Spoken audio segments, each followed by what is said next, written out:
ಇನ್ನು ದರ್ಶನ್ ಜೈಲಿಗೆ ಹೋದರೂ ನಿಲ್ಲದ ಪವಿತ್ರ ಮೊಂಡಾಟವಂತೆ ವಿಜಯಲಕ್ಷ್ಮಿಯನ್ನು ಫಾಲೋ ಮಾಡ್ತಿದ್ದಾರಾ ಪವಿತ್ರ ತಾಯಿ. ದಾಸನ ಪತ್ನಿ ಜೈಲಿಗೆ ಬರುವಾಗಲೇ ಪವಿತ್ರ ಫ್ಯಾಮಿಲಿ ಕೂಡ ಎಂಟ್ರಿ ಕೊಡುತ್ತೆ. ಜೈಲಿಗೆ ವಿಜಯಲಕ್ಷ್ಮಿ ಬರ್ತಿದ್ದ ವೇಳೆ ಪವಿತ್ರ ತಾಯಿ ಕೂಡ ಬರ್ತಾ ಇದ್ದು, ಇದರಿಂದ ಆಕ್ರೋಶಗೊಂಡಿರುವ ವಿಜಯಲಕ್ಷ್ಮಿ ಪ್ರತಿ ಸೋಮವಾರ ಜೈಲಿಗೆ ಬರ್ತಿದ್ದ ದಾಸನ ಪತ್ನಿ ವಿಜಯಲಕ್ಷ್ಮಿ ವಿಚಾರ ಗೊತ್ತಾಗಿ ಸಮಯ ಬದಲಿಸಿದ್ದಾರಂತೆ. ವಿಜಯಲಕ್ಷ್ಮಿ ಮೊದಲ ಬಾರಿಗೆ ಮಧ್ಯಾಹ್ನ ದರ್ಶನ್ ಭೇಟಿಯಾಗಿದ್ದಾರೆ. ಪತ್ನಿ ಹೊರಗಿನ ಬೆಳವಣಿಗೆ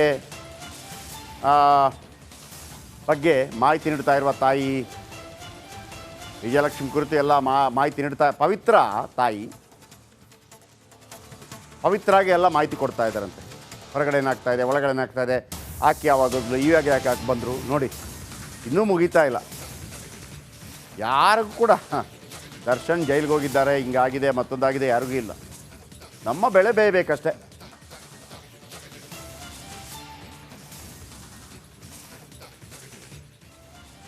ಇನ್ನು ರೇಣುಕಾಸ್ವಾಮಿ ಕೊಲೆ ಕೇಸ್ನಿಂದ ಡಿ ಕಂಪನಿಗೆ ಮೇಲಿಂದ ಮೇಲೆ ಸಮಸ್ಯೆಗಳು ಎದುರಾಗ್ತಾ ಇದೆ. ಇದರಲ್ಲಿ ಜೈಲು ಪಾಲಾಗಿರೋ ದರ್ಶನ್ ಈಗ ದರ್ಶನ್ಗೆ ಆತನ ಫೋನೇ ಮುಳುವಾಗುವಂತಿದೆ. ಯಾಕೆ ಈ ಸ್ಟೋರಿ ನೋಡಿ.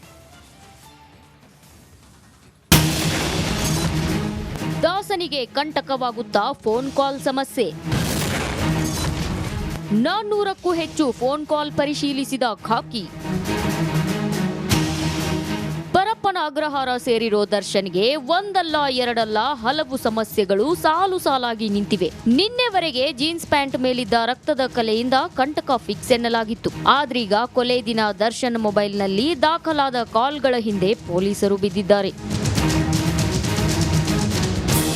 ಪ್ರಕರಣ ಸಂಬಂಧ ಈವರೆಗೆ 400ಕ್ಕೂ ಹೆಚ್ಚು ಫೋನ್ ಕಾಲ್ಗಳನ್ನ ಪರಿಶೀಲಿಸಲಾಗಿದೆ. ಕೃತ್ಯಕ್ಕೂ ಮುನ್ನ, ಕೃತ್ಯದ ನಂತರ ಆರೋಪಿಗಳು ಮಾಡಿದ ಫೋನ್ ಕಾಲ್ಸ್ಗಳನ್ನ ಖಾಕಿ ಚೆಕ್ ಮಾಡಿದೆ. ಕೇವಲ ಫೋನ್ ಕಾಲ್ ಮಾತ್ರವಲ್ಲ, ವಾಟ್ಸ್ಆಪ್ನಲ್ಲಿಯೂ 100 ಕರೆಗಳು ದಾಖಲಾಗಿರೋದು ಗೊತ್ತಾಗಿದೆ. ಕೃತ್ಯಕ್ಕೂ ಮುನ್ನ ಮತ್ತು ಕೃತ್ಯದ ನಂತರ ಪರಸ್ಪರ ಫೋನ್ನಲ್ಲಿ ಮಾತಾಡಿದ್ದಾರೆ. ಖುದ್ದು ದರ್ಶನ್ ಜೊತೆಯೂ ಮಾತುಕತೆ ನಡೆಸಿರೋದು ಸಿಡಿಆರ್ನಲ್ಲಿ ಬಹಿರಂಗವಾಗಿದೆ. ಲಾಕ್ ಆಗಿರೋ 17 ಆರೋಪಿಗಳು ಕೃತ್ಯದ ನಂತರ 50ಕ್ಕೂ ಹೆಚ್ಚು ಮಂದಿ ಜೊತೆ ಮಾತುಕತೆ ನಡೆಸಿರೋದು ಗೊತ್ತಾಗಿದೆ. ಕುಟುಂಬಸ್ಥರು, ಆಪ್ತರು, ಸ್ನೇಹಿತರ ಜೊತೆ ಹಲವು ವಿಚಾರಗಳನ್ನ ಶೇರ್ ಮಾಡಿಕೊಂಡಿದ್ದಾರೆ. ಸಿಡಿಆರ್ ಆಧಾರದಲ್ಲಿ 50ಕ್ಕೂ ಹೆಚ್ಚು ಜನರನ್ನ ಪೊಲೀಸರು ವಿಚಾರಣೆ ನಡೆಸಿದ್ದಾರೆ. ಕೊಲೆಯಾದ ಬಳಿಕ ಅಂದ್ರೆ ಜೂನ್ 8ರಿಂದ ಜೂನ್ 10ರ ನಡುವೆ 400 ಫೋನ್ ಕಾಲ್ ಡೀಟೇಲ್ಸ್ ನ ಪೊಲೀಸರು ಕಲೆ ಹಾಕಿದ್ದಾರೆ. ಹೀಗಾಗಿ ಜೈಲಲ್ಲಿರೋ ಆರೋಪಿಗಳಿಗೆ ಇದೂ ಕೂಡ ಕಂಟಕವಾಗೋದು ಫಿಕ್ಸ್ ಆಗಲಿದೆ. ಧ್ರುವರಾಜ್, ರಿಪಬ್ಲಿಕ್ ಕನ್ನಡ, ಬೆಂಗಳೂರು. ಇದರ ಸಾಮರ್ಥ್ಯ 105 ಅಡಿ. 105 ಅಡಿ. ಒಂದು ಕ್ಯೂಸೆಕ್ಸ್ ಕಳಿಸೋದಕ್ಕೆ 1 TMC ನೀರಿದ್ರೆ ಸಮ್ಟೈಮ್ಸ್ ಏನಾಗೋದು ಗೊತ್ತಾ, ಬೇರೆ ರಾಜ್ಯಗಳಿಂದ ಎರವಲು ಪಡಿತೀವಿ ನಾವು. ಕರೆಂಟ್ ಎರವಲು ಪಡೆದಂಗೆ ಕೊಡ್ರಪ್ಪ ಆಮೇಲೆ ಕೊಡ್ತೀವಿ ಅಂತ. ಕರ್ನಾಟಕ ಮತ್ತು ತಮಿಳುನಾಡು ನಡುವೆ ಜಗಳಗಳಾಗಿದೆ, ಲಡಾಯಿ ಆಗಿದೆ, ಪೆಟ್ಟಾಗಿದೆ, ಸತ್ತಿದ್ದಾರೆ. ಇದು ಬೇರೆ ವಿಚಾರ ಬಿಡಿ. ಆ ಕಡೆಯಿಂದ ತುಂಗಭದ್ರಾ ಕರ್ನಾಟಕ, ಆಂಧ್ರ ಪ್ರದೇಶ, ಈಗ ತೆಲಂಗಾಣ, 3 ರಾಜ್ಯಗಳು. ಅದೇ ರಿಪೇರಿ ಇದ್ದರೂ ಕೂಡ 3 ರಾಜ್ಯಗಳು ಸೇರಿ ಮಾಡಬೇಕು. ತೆಲಂಗಾಣದ ಇನ್ನೂ ಕೂಡ ಕೌಂಟ್ ಆಗಿಲ್ಲ. ಆದರೆ 65 TMC ಇವತ್ತು ನಾವು ಪೋಲ್ ಮಾಡುವಂಗೆ ಬಿಡಬೇಕಲ್ಲ. ನನಗನ್ಸುತ್ತೆ ಇದಕ್ಕೆ ಸಂಬಂಧಪಟ್ಟ ಅಧಿಕಾರಿಗಳು ಮತ್ತು ರಾಜಕಾರಣಿಗಳು ಯಾರ್ಯಾರಿದ್ದಾರೆ, ಅವರನ್ನ ಈ 19ನೇ ಕ್ರಸ್ಟ್ ಗೇಟ್ ಇದೆಯಲ್ಲ ಅಲ್ಲಿ ಮುಂದೆ ನಿಲ್ಲಿಸಬೇಕು. ಸುಮ್ಮನೆ ಹಿಂದುಗಡೆಯಿಂದ ತಳ್ಳಿಬಿಡ್ಬೇಕು. ಹೋಗ್ಲೆತ್ತಕ್ಕೆ ಅಗತ್ಯನೇ ಇಲ್ಲ ಇದರದ್ದು. 3 ರಾಜ್ಯಗಳ 8 ಜಿಲ್ಲೆಗಳ ಜೀವನಾಡಿಯ ಚೈನ್ ಕಟ್ಟಾಗಿದೆ. 3 ರಾಜ್ಯಗಳ 8 ಜಿಲ್ಲೆಗಳ ಜೀವನಾಡಿಯ ಚೈನ್ ಕಟ್ಟಾಗಿ ಅವಾಂತರಕ್ಕೆ ಮುನ್ನಡಿ ಬರೀತಾ ಇದೆ. ಅಲ್ಲಿ ಕರ್ನೂಲಲ್ಲಿ, ಆಮೇಲೆ ನಿಮಗೆ ಗೊತ್ತಿದೆಯಾ ಮಂತ್ರಾಲಯ ಹಿಂದೆ ಪ್ರವಾಹ ಬಂದಿತ್ತು ಒಮ್ಮೆ. ಆಗ ಶೋಭಾ ಕರಂದ್ಲಾಜೆ ಅವರು ಹೆಲಿಕಾಪ್ಟರ್ನಲ್ಲಿ ಹೋಗಿ ಸ್ವಾಮೀಜಿಗಳನ್ನು ಕರ್ಕೊಂಡ್ಬಂದಿದ್ರು. ಇದೀಗ ರೈತರಿಗೆ ಬರ ಸಿಡಿಲು ಪಡೆದಂತಾಗಿದೆ. ಡ್ಯಾಮ್ ಗೇಟ್ ಹಾನಿಯಲ್ಲೂ ರಾಜಕೀಯ ಆರೋಪ ಪ್ರತ್ಯಾರೋಪ ಜೋರಾಗ್ತಾ ಇದೆ. ನಾನು ಮತ್ತೊಮ್ಮೆ ಹೇಳ್ತಾ ಇದ್ದೀನಿ, ಇದಕ್ಕೆ ಸಂಬಂಧಪಟ್ಟ ಅಧಿಕಾರಿಗಳು, ಇದಕ್ಕೆ ಸಂಬಂಧಪಟ್ಟ ರಾಜಕಾರಣಿಗಳನ್ನು ನೇರವಾಗಿ 19ನೇ ಕ್ರಸ್ಟ್ ಗೇಟ್ ಮೇಲೆ ನಿಲ್ಲಿಸ್ಬಿಟ್ಟು ನೋಡಿ ಸರ್ ಅಂತ ಹೇಳಬೇಕು. ಅವರ ಕೈಯಲ್ಲಿ ಒಂದು ಇದು ಕೊಡಬೇಕು, ಏನು ಬಾಗಿನ ಮಾಡಿ ಅಂತ. 19 ಆ ಕ್ರಸ್ಟ್ ಗೇಟ್ಗಳ ಅವರನ್ನು ನಿಲ್ಲಿಸಿಬಿಟ್ಟು ಹಿಂದುಗಡೆಯಿಂದ ತಳ್ಳಿಬಿಡಬೇಕು. ಹೋಗ್ಲೆತ್ತಾಗೆ ನೀರಲ್ಲಿ ಬೆಕ್ಕೆ ಆಗಿಲ್ಲ. ನೋಡಿ ಎಷ್ಟು ಪ್ರಾಬ್ಲಮ್ ಆಗ್ತಾ ಇದೆ ಇದು. ನಮ್ಮನ್ನು ಆಳುವಂಥ ರಾಜಕಾರಣಿಗಳು ನಮ್ಮ ನೀರು ನಮ್ಮ ಹಕ್ಕು ಎಲ್ಲಿ, ನಮ್ಮ ತೆರಿಗೆ ನಮ್ಮ ಹಕ್ಕು ಎಲ್ಲಿ, ಇದು ಯಾರ ಹಕ್ಕು? ಯಾರನ್ನು ದೂರ್ತೀರಿ? ಇದಕ್ಕೆ ಯಾರನ್ನು ದೂರ್ತೀರಿ? ನೋಡಿ ಸ್ಟೋರಿ.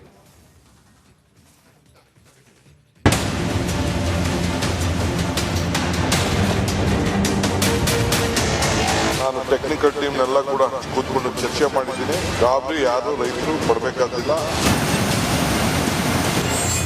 ಗೇಟ್ ಮುರಿದು ಸರ್ಕಾರಕ್ಕೊಂದು ಅಪಶಕನದ ಮುನ್ಸೂಚನೆ ನೀಡಿದೆ ಅಂತ ಹೇಳಲಿಕ್ಕೆ ಬಯಸ್ತೀನಿ. ನೀರನ್ನು ಪೋಲಾಗಲಾರ್ದಂಗೆ ನಿಲ್ಲಿಸುವಂಥ ಪ್ರಯತ್ನವನ್ನು ಮಾಡಲಿಕ್ಕೆ ಏನು ಮಾಡಬೇಕು ಆ ಕೆಲಸವನ್ನು ಪ್ರಾರಂಭವನ್ನು ಮಾಡಿ.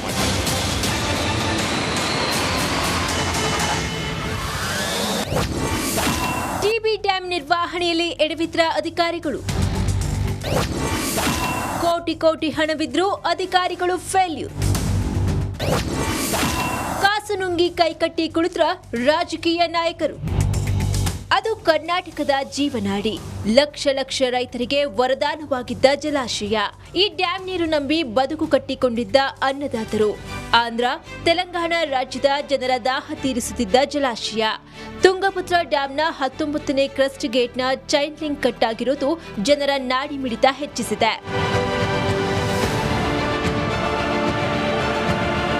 ಜಲಾಶಯದಿಂದ ನೀರು ಪೋಲಾಗಿ ಪ್ರವಾಹದ ಆತಂಕ ಒಂದೆಡೆಯಾದ್ರೆ, ನೀರು ಖಾಲಿಯಾಗಿ ಬೆಳೆ ಒಣಗುವ ಡವಡವ ಮತ್ತೊಂದೆಡೆ. ಡ್ಯಾಂ ನಿರ್ವಹಣೆಗೆ 60 ಅಧಿಕಾರಿಗಳಿದ್ರೂ ಕೋಟಿ ಹಣವಿದ್ರೂ ವಿಫಲರಾದ್ರ ಅನ್ನೋ ಚರ್ಚೆ ಜೋರಾಗಿದೆ. ಇದು ಪಾಲಿಟಿಕ್ಸ್ಗೆ ಮುನ್ನುಡಿ ಬರ್ತಿದೆ. ಈ ರಾಜ್ಯದ ಜನ ಕಣ್ಣೀರು ಸುರಿಸುವಂತ ಪರಿಸ್ಥಿತಿ ಬಂದಿದೆ. ಆ ಕಣ್ಣೀರಿನ ಶಾಪ ಇವತ್ತು ಸಿದ್ದರಾಮಯ್ಯನವ್ರ ಸರ್ಕಾರಕ್ಕೆ ತಟ್ಟತದ ಅಂತಕ್ಕಂಥ ಮಾತನ್ನ ಬಹಳ ಸ್ಪಷ್ಟವಾಗಿ ಹೇಳಲಿಕ್ಕೆ ಬಯಸ್ತೇನೆ. ಈ ಕಣ್ಣೀರಿನಲ್ಲೇನೆ ಸಿದ್ದರಾಮಯ್ಯನವ್ರ ಸರ್ಕಾರ ಕೊಚ್ಕೊಂಡು ಹೋಗುವಂತ ಕಾಲ ಬಂದಿದೆ. ಗೇಟ್ ಮುರಿದು ಸರ್ಕಾರಕ್ಕೊಂದು ಅಪಶಕನದ ಮುನ್ಸೂಚನೆ ನೀಡಿದೆ ಅಂತ ಹೇಳಲಿಕ್ಕೆ ಬಯಸ್ತೇನೆ. ಇನ್ನು ತುಂಗಭದ್ರಾ ಜಲಾಶಯ ನಿರ್ವಹಣೆ ಬಗ್ಗೆ ಡಿಸಿಎಂ ಡಿಕೆ ಶಿವಕುಮಾರ್ ಹೇಳುವುದು ಹೀಗೆ. ಟೆಕ್ನಿಕಲ್ ಟೀಮ್ನೆಲ್ಲ ಕೂಡ ಕೂತ್ಕೊಂಡು ಚರ್ಚೆ ಮಾಡಿದ್ದೀನಿ. ಗಾಬರಿ ಯಾರು ರೈತರು ಪಡಬೇಕಾದಿಲ್ಲ. ಬಟ್ ಬಹಳ ಡೇಂಜರ್ ಅಂತೂ ಇತ್ತು. ನಾನು ಇಲ್ಲ ಅಂತ ನಾನು ಹೇಳೋದಿಲ್ಲ, ಬಹಳ ಡೇಂಜರ್ ಇತ್ತು. 70 ವರ್ಷದಲ್ಲಿ ಇದು ಮೊದಲನೇ ಬಾರಿಗೆ ಆಗಿದೆ. ಜೊತೆಗೆ ಎಲ್ಲ ಡ್ಯಾಮ್ಗಳು ಈ ರೀತಿ ಒಂದು ಟೀಮ್ ಮಾಡಲಿಕ್ಕೆ ಕಳಿಸ್ಕೊಟ್ಟು ಸೇಫ್ಟಿಗೋಸ್ಕರ ಒಂದು ಕಮಿಟಿ ಮಾಡಿ ಎಲ್ಲ ಡ್ಯಾಮ್ಗೂ ಕೂಡ ಒಂದು ಕಳಿಸ್ಕೊಡ್ತಾ ಇದ್ದೀನಿ.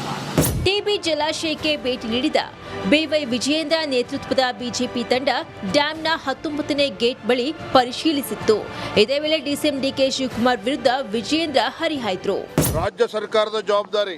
ನಿನ್ನೆ ಜಲ ಸಂಪನ್ಮೂಲ ಸಚಿವರು ಹೇಳಿದ್ದಾರೆ, ಅಧಿಕಾರಿಗಳು ಯಾರ ಮೇಲೂ ಹೊಣೆ ಹಾಕೋದಿಲ್ಲ ಅಂತೇಳಿ. ಹಾಗಾದ್ರೆ ಹೊಣೆಗಾರಿಕೆ ಯಾರ ಮೇಲೆ ಹಾಕ್ತಾರೆ? ಅಧಿಕಾರಿಗಳಷ್ಟೇ ಅಲ್ಲ, ಸರ್ಕಾರ ಮತ್ತು ಅಧಿಕಾರಿಗಳು ಯಾರು ಹೊಣೆ ಅಲ್ಲ ಅಂತ ಹೇಳಿ, ಯಾರು ಹೊಣೆ ಅಲ್ಲ ಅನ್ನುವ ಮಾತನ್ನ ಜಲ ಸಂಪನ್ಮೂಲ ಸಚಿವರು, ಎಲ್ಲ ಒಂದ್ ಕಡೆ ಜಲ ಸಂಪನ್ಮೂಲ ಸಚಿವರಿಗೆ ಜಲದ ಬಗ್ಗೆನೂ ಆಸಕ್ತಿ ಇಲ್ಲ, ರೈತರ ಬಗ್ಗೆನೂ ಆಸಕ್ತಿ ಇಲ್ಲ, ಕೇವಲ ಸಂಪನ್ಮೂಲದ ಬಗ್ಗೆನೇ ಹೆಚ್ಚು ಆಸಕ್ತಿ ಇದೆ ಮಾನ್ಯ ಡಿಕೆ ಶಿವಕುಮಾರ್ ಅವರಿಗೆ. ಡ್ಯಾಂ ಡ್ಯಾಮೇಜ್ ಯಾರು ಹೊಣೆ? ಟಿಬಿ ಡ್ಯಾಂ ನಿರ್ವಹಣೆಯಲ್ಲಿ ಎಡವಿದ್ರ ಅಧಿಕಾರಿಗಳು. 60 ಅಧಿಕಾರಿಗಳು ಕೋಟಿ ಹಣವಿದ್ರೂ ಫೇಲ್. ಟಿಬಿ ಡ್ಯಾಂ ನಿರ್ವಹಣೆಗೆ ನೀಡಿದ ಹಣ ಎಲ್ಲಿಗೆ ಹೋಯ್ತು? ಜಿಲ್ಲಾ ಉಸ್ತುವಾರಿ ಸಚಿವ ಜಮೀರ್ ಅಹಮದ್ ಎಲ್ಲಿದ್ದೀರಿ? ಗೇಟ್ ಕಟ್ ಆಗಿ 2 ದಿನಗಳಾದ್ರೂ ಜಮೀರ್ ಸುಳಿವಿಲ್ಲ. ಕರ್ನಾಟಕ 60%, ಆಂಧ್ರಪ್ರದೇಶ 30%, ತೆಲಂಗಾಣ 5% ವೆಚ್ಚ. ಕಾಸು ನುಂಗಿ ಕೈಕಟ್ಟಿ ಕುಳಿತ್ರ ನಾಯಕರು, ಅಧಿಕಾರಿಗಳು. ಕೊಚ್ಚಿ ಹೋಗಿದ್ದು ಕೇವಲ ಗೇಟ್ ಅಲ್ಲ, ಲಕ್ಷಾಂತರ ರೈತರ ಬದುಕು. ರೈತರ ಶ್ರಮ ನಷ್ಟ, ಕಣ್ಣೀರಿಗೆ ಪರಿಹಾರ ಕೊಡೋರು ಯಾರು? ಇಂತಹ ನಿರ್ಲಕ್ಷ್ಯವಾದ್ರೂ ಯಾರನ್ನ ಹೊಣೆ ಮಾಡಲ್ವಾ? ಎಡವಟ್ಟು ಮಾಡಿದವರ ರಕ್ಷಣೆಗೆ ಮುಂದಾಯ್ತ ಸರ್ಕಾರ. ರಿಪಬ್ಲಿಕ್ ಕನ್ನಡ ವರದಿ ಬಳಿಕ ಕೊನೆಗೂ ಸಿಎಂ ಸಿದ್ದರಾಮಯ್ಯ ಎಚ್ಚೆತ್ತಿದ್ದಾರೆ. ನಾಳೆ ತುಂಗಭದ್ರಾ ಜಲಾಶಯಕ್ಕೆ ಸಿದ್ದರಾಮಯ್ಯ ಭೇಟಿಯನ್ನ ನೀಡಲಿದ್ದಾರೆ. ಮುರಿದು ಹೋದ 19ನೇ ಕ್ರಸ್ಟ್ ಗೇಟ್ನ ಚೈನ್ ಲಿಂಕ್ ವೀಕ್ಷಿಸಲಿದ್ದಾರೆ. ಟಿಬಿ ಡ್ಯಾಂನಿಂದ ಪ್ರವಾಹದಂತೆ ನೀರು ಹರಿಯುತ್ತಾ ಇರೋದು 3 ರಾಜ್ಯದ 8 ಜಿಲ್ಲೆಗಳ ರೈತರ ಎದೆಯಲ್ಲಿ ಭಯ ಹುಟ್ಟಿಸಿದೆ. Bureau report, Republic Kannada. ಎರಡುವೇ ರೈತರು ಯಾರು ಆತಂಕ ಪಡಬೇಕಾಗಿಲ್ಲ ಅಂತ ಡಿ ಕೆ ಶಿವಕುಮಾರ್ ಹೇಳಿದರು. ಅವರ ಜೀವದ ಆತಂಕ ಅಲ್ಲ ರೀ, 2 ಬೆಳೆ ತೆಗಿತಾ ಇದ್ರು. ಈ ಬಾರಿ ಬೆಳೆ ಮತ್ತು ಲಾಭ ಎಲ್ಲ ಡಿ ಕೆ ಶಿವಕುಮಾರ್ ಕೊಡ್ತಾರಾ ಸದಾಶಿವನಗರ ಮನೆ ಮುಂದೆ? ಯಾರು ಆತಂಕ ಪಡಬೇಕಾಗಿಲ್ಲ, ರೈತರು ದೊಡ್ಡದು ಅವಾಂತರ ಆಗ್ತಾ ಇತ್ತು. ರೇ ಸ್ವಾಮಿ, ಅವ್ರಿಗೆ 2 ಬೆಳೆ ತೆಗಿಬೇಕು, ಅದರಲ್ಲಿ ಜೀವನ ಸಾಗಿಸ್ತಾರೆ. ನಿಮ್ಮ ಥರನಾ? 1114 ಕೋಟಿ ಅಲ್ಲ ಅವರ ಬಳಿ ಇಲ್ಲ. ಎಂಥ ಉಡಾಫೆ ಮಾತುಗಳಿದೆಲ್ಲ, ಉಡಾಫೆ ಮಾತಲ್ವಾ ಇದು? ಹೌದು, ನಮ್ಮಿಂದ ತಪ್ಪಾಗಿದೆ, ಬರ್ತಾನೆ ಇಲ್ಲ.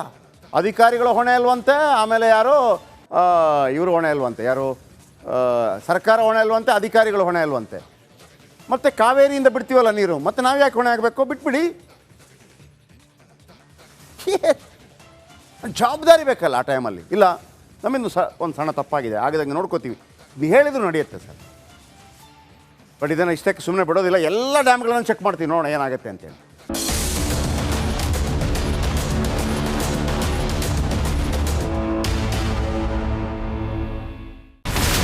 ಇಲ್ಲಿರುವಂತ ಈ ಒಂದು ಗುಡ್ಡ ಕುಸಿದ ಪರಿಣಾಮ ಯಾವ ರೀತಿಯಾಗಿತ್ತು ಅಂತಂದ್ರೆ, ಗಂಗಾವಳಿ ನದಿ ಪಕ್ಕದಲ್ಲಿರುವಂತಹ ಉಳುವರ್ ಎನ್ನುವ ಗ್ರಾಮ ಸಂಪೂರ್ಣವಾಗಿ ಇವತ್ತು ನಾಶ ಆಗಿದೆ. ಮನೆ ಮಠ ಏನಿಲ್ಲ, ಎಲ್ಲ ಹೋಗ್ಬಿಟ್ಟಿದೆ. ಇವತ್ತು ರಿಪಬ್ಲಿಕ್ ಕನ್ನಡ ಮಾಡಿದಂತ ಒಂದು ವರದಿಯಿಂದಾಗಿ ಎಚ್ಚೆತ್ತುಕೊಳ್ಳುವಂತ ಕೆಲಸ ಸರ್ಕಾರ ಮಾಡಿದೆ, ಸಚಿವರು ಕೂಡ ಮಾಡಿದ್ದಾರೆ. 2 ಗಂಟೆಗೆ ಸುದ್ದಿ ಮೂಡಿಸಿದ್ದು 6 ಗಂಟೆಗೆ ಎಲ್ಲ ಸಚಿವರು ಮಿನಿಸ್ಟರ್ ಎಲ್ಲ ಬಂದು ಇಲ್ಲಿ ನೋಡೋಗಿದ್ದಾರೆ.